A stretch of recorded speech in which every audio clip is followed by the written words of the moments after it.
Hah? Kuliah cuma buat orang kaya? Terus kalau misalnya orang miskin gak bisa kuliah dong? Sebenarnya pendidikan itu tanggung jawab siapa sih? Negara. Kalau kata Ibu Sri sih enggak ya. Tapi kalau kata konstitusi, pendidikan itu merupakan tanggung jawab negara. Jadi yang benar siapa dong? Ibu Sri atau konstitusi? Ya nggak tahu, tanya yang mau tanya saya. Terus yang anehnya lagi ya, pemerintah tuh cuma wajibin masyarakatnya untuk sekolah hingga SMP, bukan hingga level perguruan tinggi.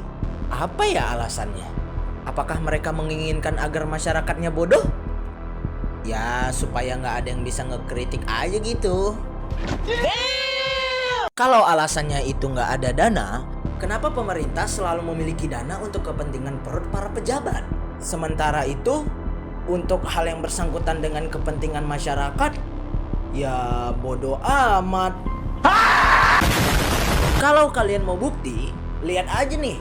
Rata-rata gaji dosen di Indonesia itu yang paling rendah gila se-ASEAN. Sedangkan kalau bahas uang kuliah nih, mahalnya udah kayak harga satu mobil cuy. Nah, konsep inilah yang dinamakan sebagai kapitalisme perguruan tinggi. Konsep ini menyamakan antara perguruan tinggi dengan perusahaan-perusahaan kapitalis lainnya.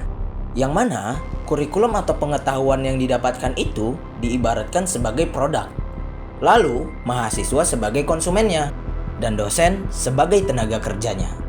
Jadi, pendidikan yang sekarang itu hanya dimanfaatkan sebagai ladang bisnis oleh beberapa orang yang bertujuan untuk memperkaya diri mereka sendiri, bukan semata-mata bertujuan untuk mencerdaskan kehidupan bangsa, apalagi memberikan kesejahteraan bagi setiap orang yang telah menempuhnya.